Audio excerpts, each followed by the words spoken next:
apa kabar Anda semua? Senang sekali saya Sunarif bersama Bung Rocky Gerung kembali bisa menjumpai Anda. Hari ini dress code-nya kita nuansa biru. Saya lihat ada hitamnya sedikit, Bung Rocky juga nuansa kita. Nah, saya juga ada nuansa hitam dan nuansa biru. Kita nggak pernah janjian soal dress code ini. Memang kita bukan bukan artis, bukan militer yang harus punya seragam gitu. Ya, kita nggak janjian pakaian, kita janjian pikiran. Iya. Oke, Bung Rocky ini lagi rame di Twitter nih soal kunjungan Pak Jokowi ke Maumere di Sika di NTT ini ya, kelihatannya di tengah pandemi dan masyarakat sana antusias sekali nih, Bung Rocky. Oh iya, saya lihat itu, tapi saya anggap itu hoax sebetulnya. Itu beneran itu, kan bukannya hoax itu, bukannya itu mungkin video lama gitu. Iya, video lama terus diakalin, ada yang pakai masker, ada yang kena lemparan bansos. Kan itu polanya kan begitu tuh. Jadi saya belum tahu tuh apa itu hoax atau bukan. Tergantung istana apa. Ya. Anda menduga pasti itu video lama karena hampir semua kebanyakan tanpa masker gitu ya. Jadi kesannya itu. Iya. Ya. Oke. Coba kita tonton dulu ya videonya ya, Bung Rocky ya. Oke. Merah putih itu.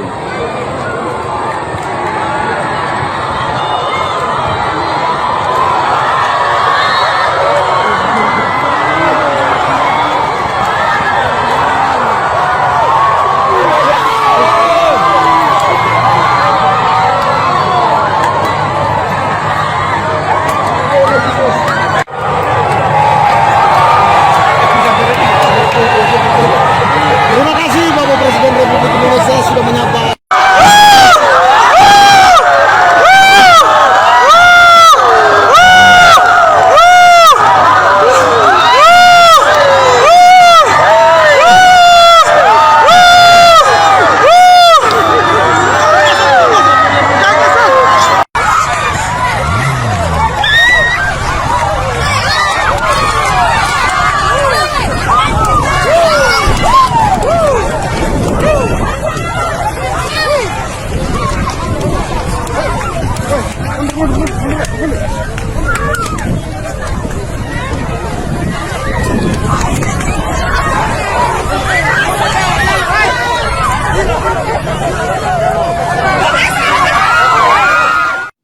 Nah, ini kelihatan nih Bung Rocky, kelihatan kan bagaimana Presiden Jokowi naik atas mobil, lempar-lempar souvenir, dan ada nih penjelasannya dari istana itu bahwa memang betul itu kunjungan di Maumere di Sika. Jadi itu bukan hoax, Bung Rocky, saya garansi. Oke, kalau udah dikonfirmasi istana, oke, saya anggap itu. Jadi betul-betul peristiwa itu peristiwa yang dramatis karena ada kerumunan di situ, lalu si aktor keluar dari sunroof di atas mobil, lalu mulai lempar-lempar hadiah gitu. Jadi sebetulnya terlihat bahwa itu dramatis sekali itu peristiwa itu. Tapi akibatnya tragis karena di era pandemi. Kalau nggak ada pandemi mah itu betul dramatis buat naikin elektabilitas sang tokoh. Tapi dia jadi tragis karena ada pembandingnya tuh. Nah, saya tadinya saya pikir yang ada di mobil itu yang keluarin kepala itu Habib Rizik seperti peristiwa di bandara tuh. Kan Habib Rizik juga begitu naik mobil tuh. Jadi kalau kita bikin perbandingan, maka mestinya ada keterangan lain dari istana, yaitu bahwa kan yang mesti diterangkan kecurigaan publik terhadap peristiwa itu tuh, atau bahkan berubah menjadi kejengkelan publik terhadap peristiwa itu. Jadi istana tidak sekedar cukup dengan menerangkan bahwa itu peristiwa yang terjadi karena kesiagaan yang mungkin kurang dan antusiasme rakyat berlebih. Tapi kalau saya lihat tadi gambarnya itu, video itu artinya presiden memang memancing kerumunan dengan melempar-lemparkan benda-benda dari dalam mobil yang disebut hadiah. Kan itu artinya minta rakyat berkumpul nih, gue punya hadiah, kan kira-kira begitu kan. Kalau presidennya menganggap bahwa ini pandemi, jangan sampai drama ini jadi tragis, maka dia diam aja di dalam mobil sambil lambaian-lambaian tangan supaya ada kesempatan pas pampres meluruskan arah mobil supaya kerumunan nggak mendekat. Tapi justru karena presiden memancing atau meminta berkerumun dengan melempar hadiah. Mana ada orang dilemparin hadiah justru menjauh, kan pasti mendekat kan? Jadi itu soalnya tuh sebuah drama yang dibuat dramatis tapi akibatnya tragis. Karena kemudian dihujat atau dipersoalkan sebetulnya secara hukum oleh netizen.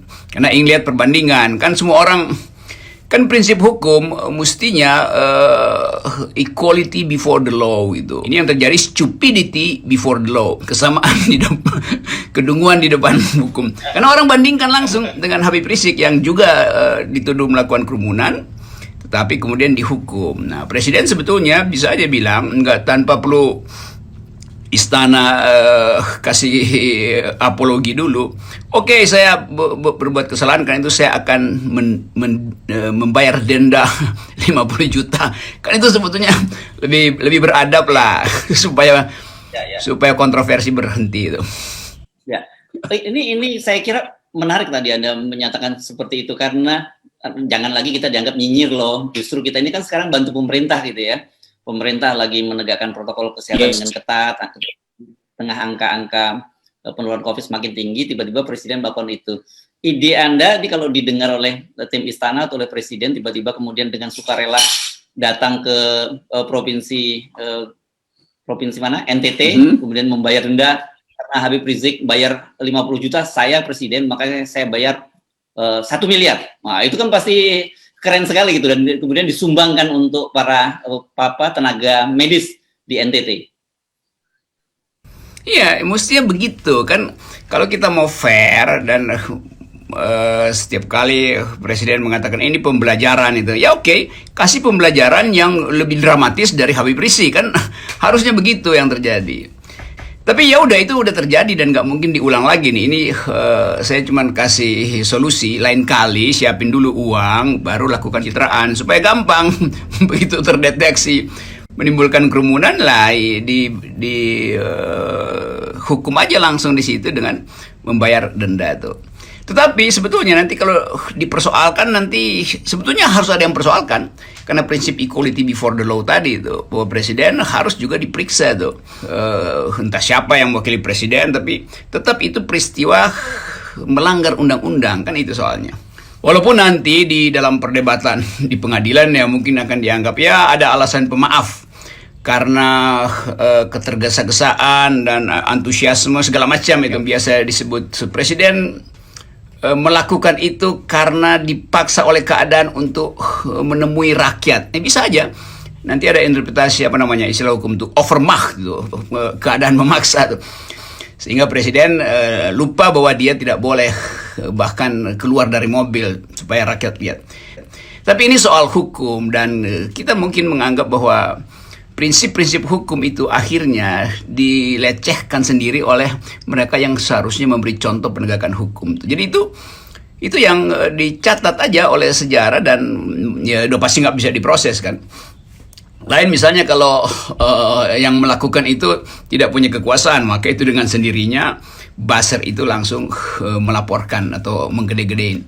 Ini belum ada pun, saya belum lihat, mungkin nanti siang ada buzzer yang menganggap bahwa itu juga salah tuh. Mudah-mudahan ada buzzer yang juga datang dengan prinsip yang equal dengan cara mereka memperlakukan Habib Rizik tuh. Kan dua-duanya tokoh publik kan, ini kan presiden tokoh publik, Habib Rizik tokoh publik. Oke. Tapi kalau presiden apakah tidak berhak mendapatkan sebuah keistimewaan, karena bagaimanapun namanya juga presiden, Bung Rocky?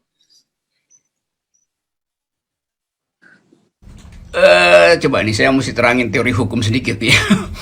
Bayangkan misalnya dalam satu peristiwa ini, karena ini kan kuliah ya, harus. Oke, lanjut. Kuliah hukum kecil lah gitu. Ya. Saya bayangkan ada seseorang berdiri di gorong-gorong, di depan gorong-gorong, lalu ada orang lain, dia dorong orang itu masuk ke gorong-gorong tuh. Itu yang terdorong ke gorong-gorong dia luka parah. Lalu dibawa ke depan hukum itu. Ternyata yang terdorong ke gorong-gorong itu adalah presiden. orang yang mendorong itu kena delik, yaitu dengan sengaja mendorong presiden itu. Bahkan ada pemberatan karena pejabat negara yang ditindaki oleh si pelaku itu. Tapi di pengadilan terbukti bahwa si pendorong itu dia sakit akal. Dalam hukum namanya sakit akal alias gila. Maka dia dapat alasan pemaaf itu. Dia melakukan tindakan kriminal, tapi dia tidak bisa dipidana karena dia tidak cukup akal untuk mengetahui bahwa itu presiden. Jadi orang gila dimaafkan. Kalau terjadi sebaliknya, presiden mendorong orang gila itu, maka presiden dihukum karena presiden akalnya sempurna. Jadi di dalam hukum ada exception. Nah sekarang kalau hal itu kita bandingkan dengan yang terjadi di Maumere, itu artinya presiden dengan sadar melakukan tindakan yang bertentangan dengan undang-undang kesehatan. Kan kita nggak bisa bilang ada alasan pemaaf. Memangnya presiden orang gila? Atau ini saya sebut istilah hukumnya ya. Sakit akal itu terjemahan dari bahasa Belanda untuk orang gila itu. Presiden sehat sebagai subjek hukum.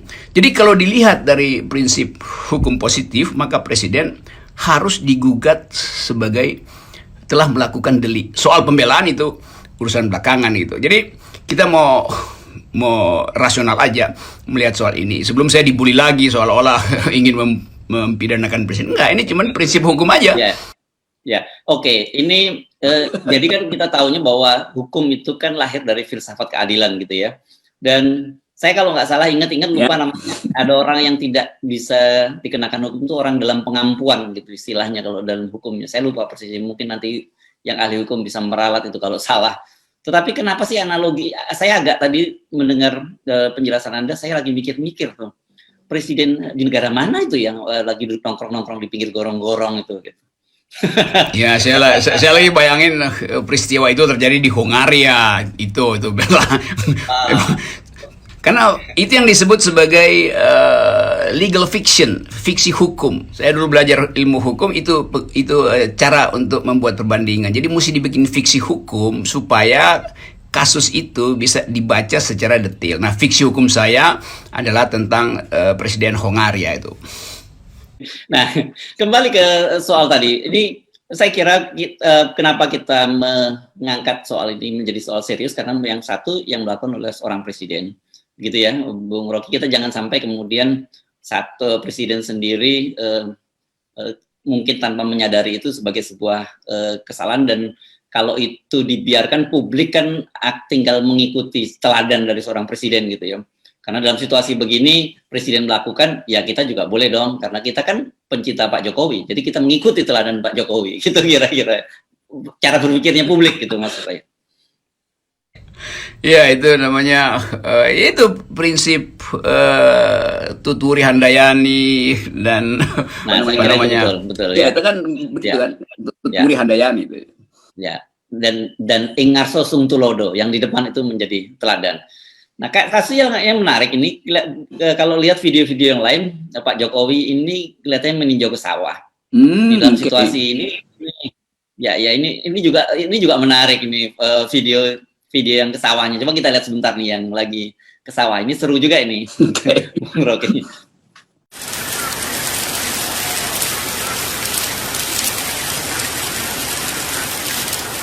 Ya, mantap. Ya, jalan sendiri. Jalan sendiri. Istimewa.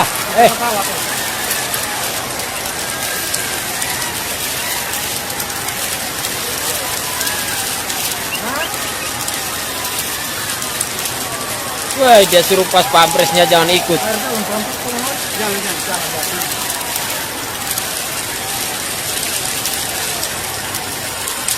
Oh, paling top suka apa?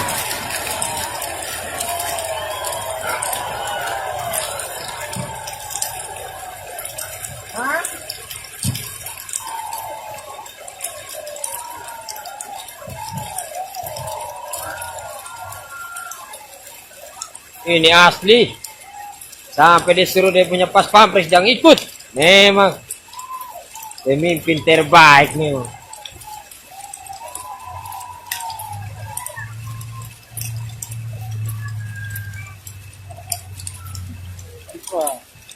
Buka Papa.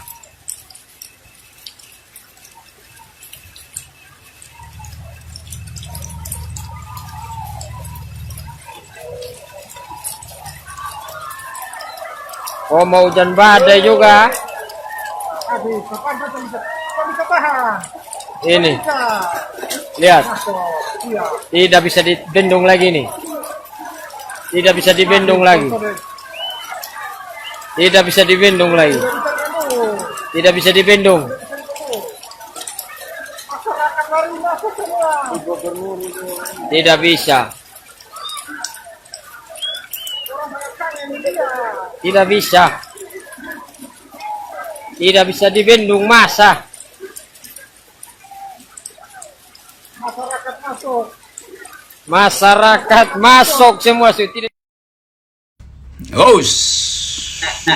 Nah, itu dia di sawah ini. Jadi rupanya ini ada tadi yang saya dengar suara celutukan dari yang memvideokan itu tadi disebutkan bahwa wah keren betul nih Pak Jokowi pas pampresnya nggak boleh ikut.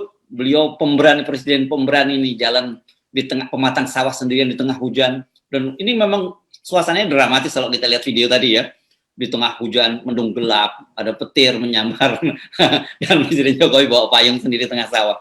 Ini menurut saya ini kalau dari sisi, ini kita ngomong dari sisi anu saja, dari sisi fotografinya gitu, dari sisi itu dramatis tuh, Bung Rocky suasananya. Iya, saya lihat video itu, saya bayangkan itu terjadi menjelang 2024, yaitu pemilihan presiden, dan ternyata Pak Jokowi mencalonkan diri kembali. Jadi itu sebetulnya satu gejala deja vu itu kalau dalam psikologi deja vu. Artinya kita pernah tahu itu di 2004 dan kita ingin lihat itu di 2024 itu, di 2014 dan 2024. Kan paralel dengan aktivitas presiden di tengah sawah itu adalah wacana untuk memungkinkan presiden terpilih kembali. Jadi ada persiapan panitia sebetulnya nanti 2024 scene semacam ini harus dihadirkan ulang. Kenapa? Karena itu yang memenangkan presiden di 2014 kan. Jadi semua teater politik masih ingat ketika presiden di set up sedemikian rupa sehingga dari kejauhan disorot langkah seolah-olah ada keheningan, ada yang di pinggir pantai waktu di Lombok segala macam meninjau. Tapi kemudian ternyata ada yang jahil gitu, dia buka backgroundnya tuh, maka terlihat sebetulnya ada kerumunan orang sekitarnya tuh. Jadi teknik fotografi ini kita bayangkan sebetulnya itu keahlian kekuasaan. Dan sebetulnya standar SOP-nya adalah simpan file lalu musnahkan file yang lain. Ini file yang lain masih disimpan karena mungkin fotografernya ingin kasih tahu bahwa sebetulnya gue yang bikin loh itu. Maka dia nggak tahan juga. Akhirnya terbuka bahwa ternyata presiden itu tidak di tengah sawah, tetapi dikelilingi oleh panitia tuh. Ada loudspeaker di situ, ada kamera, autofocus segala macam. Jadi begitulah permainan kekuasaan. Nah ini yang disebut sebagai sinetron yang akhirnya terbongkar skenarionya. Nah yang menarik ini kan kalau kita ngomongin karena Anda bilang panggungnya, panggung politik itu panggungnya adalah sawah.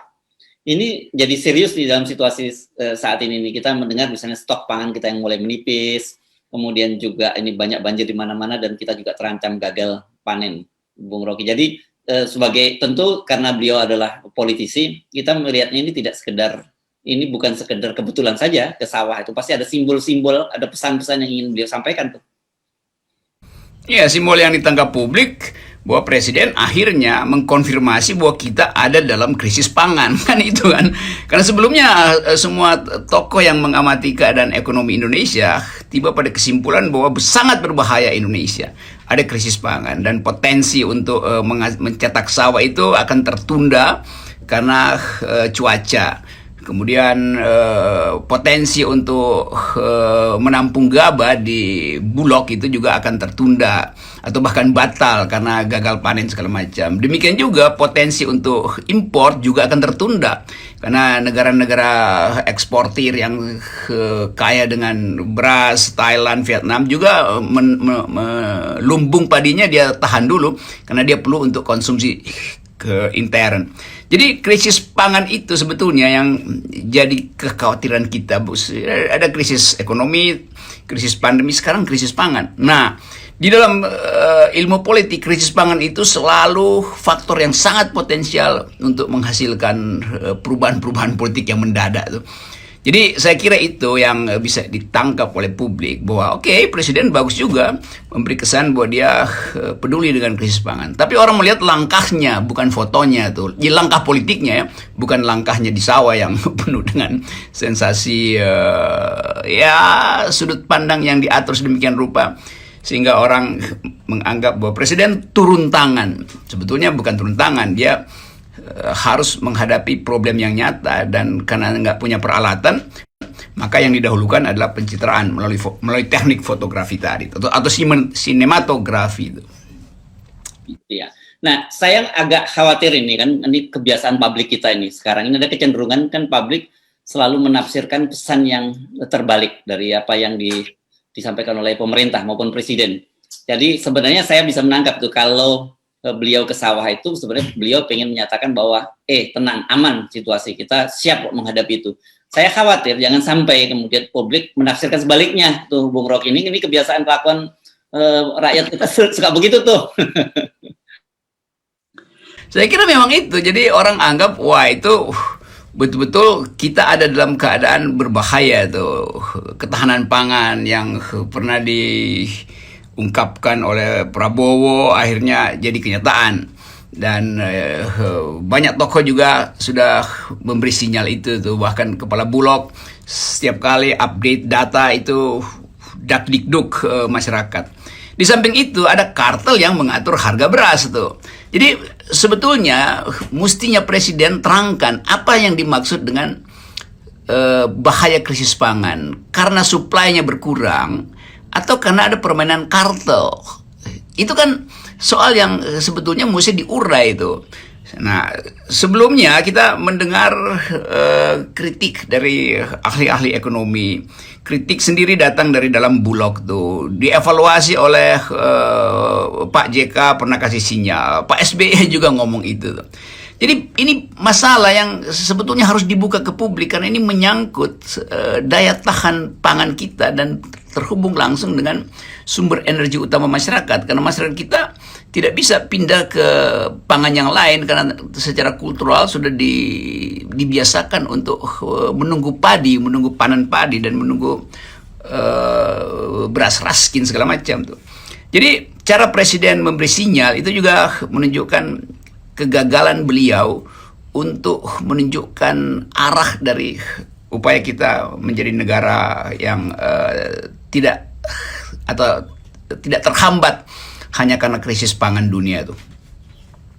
Oke, saya kira ini mudah-mudahan saja apa yang disampaikan oleh publik tidak menangkap secara berbeda ini, tapi kita perlu mengingatkan pada pemerintah, pada presiden. Selama ini sebagai orang media, sebagai pengamat, kita melihat bahwa sering sekali terjadi publik menafsirkan sebaliknya dari pesan yang disampaikan oleh pemerintah maupun presiden, gitu ya, Bung Rocky. Ini penting nih, mesti diingat supaya komunikasi politiknya nggak salah lagi kan, gitu ya.